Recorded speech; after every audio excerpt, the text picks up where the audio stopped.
twali tukyanyumya ku kintu kya actually waliwo wagenda tetumaliriza kyali kya copyright ey'abayimbi n'onyonyola ku muwandiisi n'onyonyola ku mukubi w'ebivuga that is producer n'onyonyola ku bantu ab'enjawulo.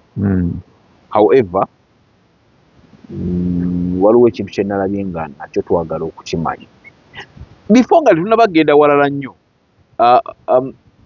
Omuyimbi wa Uganda oba munnakitone gavumenti ennaba kutuwa etteeka terinaba diteeka mu nkola kubanga lyasabwa busabwa bayiwa biro yajeeta yali Honorable Hillary Kiyaga, Dr. Hildaman yayeeta mu Parliament. Lumu munnange twali mu kuziika omugenzi Katolu Bwama nga tetunnamuziika waneeno. Principal Robert Kyagulanyi Ssentamu n'ayogera ku kintu kya copyright naye munnange I was so surprised nga ate abantu abamu mulimu abayimbi abamu abakugamba baba bakitunuulira obulala. I don't know oba kyali nga oli akiraba atunula kyatamanyi naye nga bakiraba bulala okusinziira ku kye yayogera. Nga bakiraba batya? Nze ku ntegeera yange nga nze babayimbi balowooza mu politics ekitegeera abamu abatali bonna abakiraba nga kya byabufuzi kyaki naye era bwe mupootinga obulungi ku kintu ky'ogambye nti bo beekulembeza bokka nga bba abayimbi nga mmwe abayimbi mwe mwekulembeza mwekka ne mwerabira nti waliyo abantu bomenyi abawandiisi waliyo baproducer abakubi b'ebivuga abateekamu emirere n'abantu abalala. Now byonna byogedde Niil wabyogera mu episode ziri naye nga abayimbi balina okumanya oba abantu bonna copyright eyamba gwe nannyini kintu ekyo eyakicreatinga. Copyright eyamba gwe talina weegasiza gavumenti talina weegasiza ki kubanga gavumenti ne bwekyuka copyright esigalawo. Ate abantu balina okumanya maybe tebamanyi copyright kitegeeza ki. Copyright nti oluyimba lwo ne bwe banaalukuba mu bbaala nga toliyo ebbaala eba erina okusasula. E Bulaaya ne saluuni esasula. Restaurant pays. Radio stations have to pay. Ezo soko ziveeko kubanga ezo zo zimanyiddwa zirina okusasula. Lwakuba wano mutusasula. Ate wano mutusasula. That is where the trouble is. Kati ng'ovudde ku radio stations ne TV stations, yes. Those ones have to pay. Kubanga without abayimbi kijja kukoberera kizibu ate okukola ki? Okubeera ne radio ng'abantu bagiwuliriza. Lindako oyogedde ku saloon. Omuyimbi saloon nekuba oluyimba ate omuyimbi nze nyina owa saloon alina okusasula omuyimbi. Kati kintu abantu kye batategeera lwaki tebagala copyright ejje wano simanyi lwaki abayimbi ate be balemesa copyright okujja. Abayimbi be bajagala be bagiremesa kiri kyoyogedde nti abamu baalabanga politics. Yeah. So naye nga kigasa gwe saloon erina okusasula, restaurant erina okusasula, ebbaala oluyimba lwo. Yeah, because abantu bagenda mu club because of music. Kati awo bafuna batya kuba ensi yaffe ekyali nto Niil. Anti kakati technology waali, technology is here like kati copyright bwenejja abantu kangezeeko kana akantu ka mwami Edison aka Songbus nti osobola obeera e Sweden n'endaba oluyimba. Yeah, Edison akola nayo nze simanya ani just me I just pay gwe tusinga okumanya wano naye ng'akola nabo. Ndowooza ow'ebbaala era waliwo tekiniki esobola okujja wano Sweden bazimonitoringa Sweden bazimonitoringa. For example gyms, when the gym plays your song, kati gym ezo zo zikola bwezi kuba nabuuzaako omuntu I wanted my music to be played mu gym mwengenda nti oluyimba olwo balugula ku online ne baluteeka mu system yaabwe, so bwe baba nga baluguze online oba ofunye ssente gw'omuyimbi okuluteeka ku playlist yaabwe bamala ddugulako online. That is what the gym gye nali gye ntrainingiramu kyekola agenda ku streaming platforms they cannot stream kubanga bwe streaming bagenda kusasula sente on a daily basis. So kyakola alugulayo yalugula buguzi kati oba we certain amount no oluyimba oluteekako sente z'oyagala oba olu uploading luno oluyimba ndutunda $1 buli alugula naye era n'aluguze teruba lulwe lusigala lulugwa omuyimbi so teruba lulwe takkirizibwa kulukozesa kintu kyonna kyayagala nga tamaze ku consulting.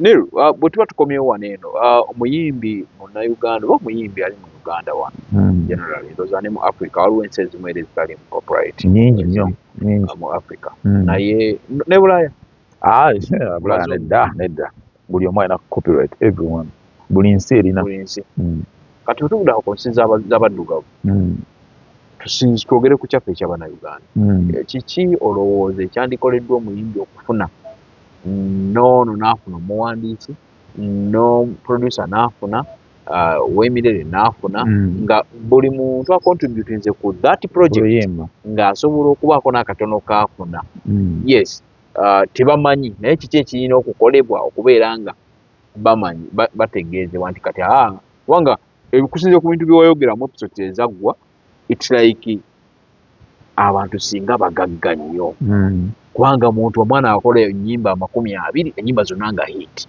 zonna ziri ku streaming platforms omuyimbi yakuba performinga buli kimu abantu basooke bategeere copyright kyeki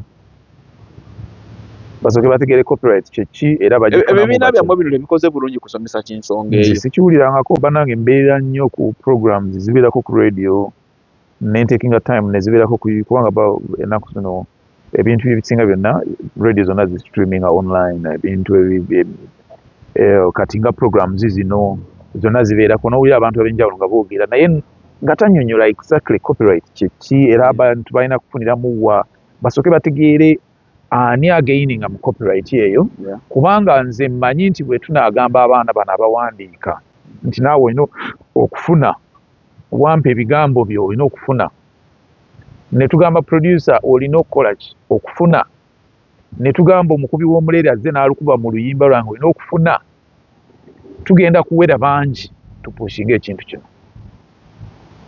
kati bwebaba nga bakola kati nga I think it's Hilderman n'ono omusajja Bujingo wa Fun Factory I think we basinga okubeeramu so basooke batuule wansi bagezeko okukola research ensi endala zikoze zitya era baani abafunamu okitegeera baleme gamba nti Niru ayimba emize oluyimba lwonna lulwe kubanga ye yalusasula n'asasula producer n'asasula n'omwana yawandiika basooke bamanye ani exactly alina okufuna mu luyimba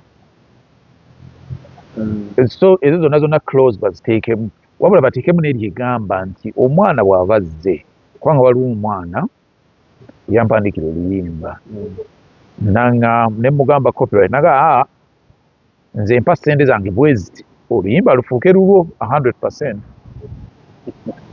era tulina okukyogerako now n'agiclaiminga era ebiseera ebisinga barecordinga bayizawe no ku video ate tetuwandiika nakuwandiika mutusayininge barecordinga ku video nze bwongambye ekyo kiikyo wakyogera nga ndi wano kati wadde ogamba Bujingo ne Dr. Hilderman basooke bakole research bombi basajja bayivu basooke bakole research ani alina okufuna mu copyright era bafunamu batya era nze omwana wabanguzizza oluyimba lwe nga rights azimpadde 100% bakole nti omwana wabanga adde agenda ddunguza $5,000 ne muwa akakadde rights ze azitunze n'azimpa and I don't advise that ne bw'oba tolina ssente I don't advise that andi goyinza okugamba nze ndi muwandiisi manyi okuwandiika nnyimba tesobola kunzigwa mu mutwe naye ozadde abaana so bw'ona otunanga rights zo buli kaseera abaana bo banaafuna batya ku mugabo gwo kubanga bw'oba owandiisa oluyimba ebitone ebyo biringa bya ttaka kibeerawo tekiggwaawo nti bw'oba omanyi nti ofunye abantu abawandiikira singa twalina rights bulungi abantu abawandiikira ba Eri Wamala abantu abawandiikira baba basudde abantu abo abakolanga bakubanga ennyimba z'abasudde singa bagagga kati bavoola singa twalina copyright ng'ekola nga bw'erina okukola because ennyimba z'abo abakulu abo ate zikoze nnyo zikola kati ndaba baziddamu like I don't know. Twogere ku muntu oyo gw'oleesa addamu omuntu ono addamu oluyimba nga Gravity bwe yakuba oluyimba lwa Kafeero walumba ezaaya kubanga ezisinga ne Josteni nakuba oluyimba lwa Eri Wamala Bayola ennyimba ezisinga ezireese abayimbi kati tumanyize ziri ze baali ezadde ez'emabega anti kati ekyo simanyi bwe baakikola ne bannannyini nnyimba ezo oba abafamire for example abaafa naye anti for example kakati nze bw'oba okola oluyimba lwange ng'ogenda odduddamu teweetaaga na kuncontactinga you can just repeat my song naye bw'oba ogenda distributinga olina okubagamba ng'ogenda oduploadinga anywhere ku streaming platform yonna olina okubagamba nti oluyimba olwo si lulwo teweetaaga kuncontactinga nogamba ndi munange empa rights biki naye nga kyalibadde kirungi nocontactinga omuyimbi oyo kubanga ayinza obutalwagala ayinza obutayagala version eyo gy'okoze waliwo abayimbi babayita ba Beatles baagaana okukola baziyita cover songs mu nnyimba zaabwe buli lw'oluteekayo ng'okozeemu cover song bagenda dusazaamu buli lw'okolamu noddamu oluyimba lwabwe bagenda dusazaamu naye ennaku zino you don't need abayimbi abasinga teweetaaga namucontactinga naye olina okwogera nti ye nnannyini luyimba so ekyo kibeera automatically nti eri company distributing a music nemuwa share ye nemuwa share ye kasita ogamba nti eno cover song oluyimba Neil ye nnannyini lwo teweetaaga contactinga Neil osobola oduddamu nga bw'oyagala eri company erina percentage yemanyi nti kati eno bo balina percentage eyaabwe gye basalawo I think batwalanga bayinza otwalanga 80% ne baziwa omuyimbi ate ennannyini luyimba si lulwo so that means Viral Radio Steady nti bali baba bafuna 80% bannannyini luyimba Eri Wamala balina kufuna 80% naye baba teba-agreeinga kati wano mu nsi eno etaliimu copyright law maybe ye yakiddamu ne basanyuka yazzeemu n'azuukusa taata waffe biki some people don't even care so kati tulina okumanya naye bwebanga copyright law esayiningibwa ekyo kyo kirina okubeera bwe kityo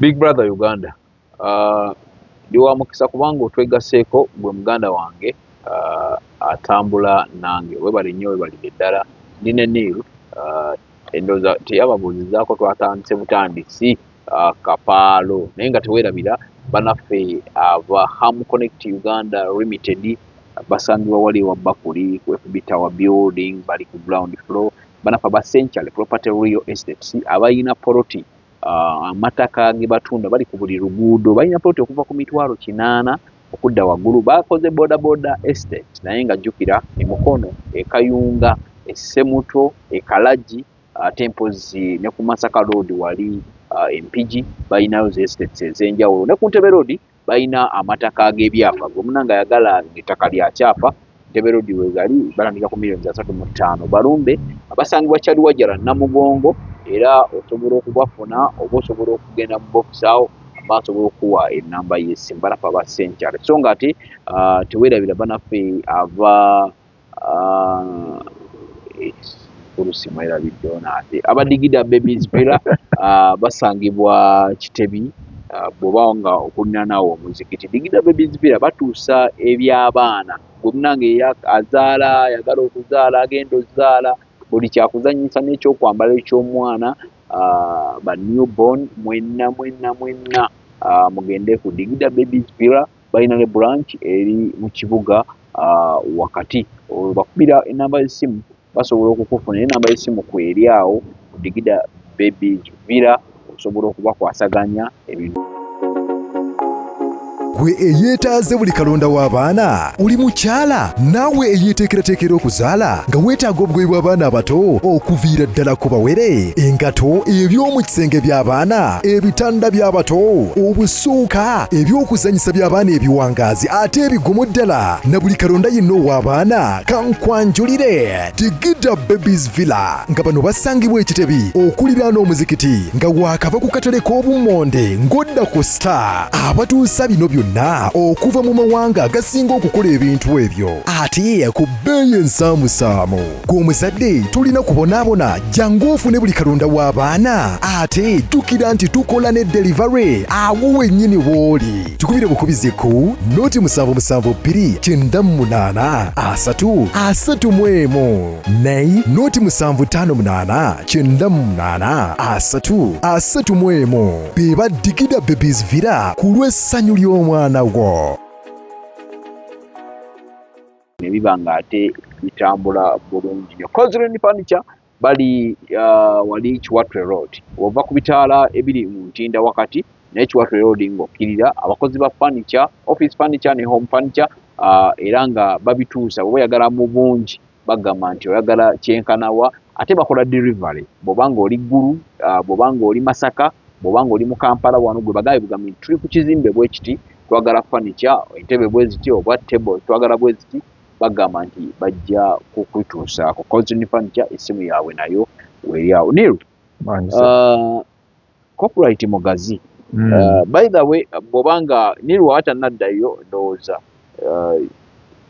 nja kumakinga sure nti agendako ku radio era akantu ako nja kuka recordinga abaana abatabawulidde Friday eyo the other Friday nziremu nkazannye nga waali nga twogera ku kiyitibwa copyright kyetwagala kubanga nyina abayimbi bennyambyeko mu ndongo bangi naye lwaki bino ebintu nabireese tebategeera kye bayita copyright okitegeera wabula nja kutuuka ne ku manager wawe nfunira bwe mba copyright nze siriimu manager gwe nakunoonya mirimu gwe percentage eva ku mirimu sibeereramu ddala wa no gwe tobeeramu naye bw'obanga no I don't think manager nakunoonya mirimu percentage eva ku mirimu record label terina we kwasaganyizaako na copyright no record label actually kubanga omuyimbi bwabeera mu record label for example ffe tuli under Little Man erina abayimbi bana Neil, GST, Linda ne Gwen kati Little Man esobola okufuna oluyimba Linda gyali twakoze n'oluyimba olupya baluyita Nyakaisi wali yakola bintu bye twakoze n'oluyimba olupya tugenda dufulumya Nyakaisiki so record label esobola okufuna oluyimba nti Little Man yakwatagana n'omuwandiisi n'egula oluyimba Nyakaisiki then abayimbi ne bayimba so the song belongs to Little Man. The song doesn't belong to Neil oba Linda.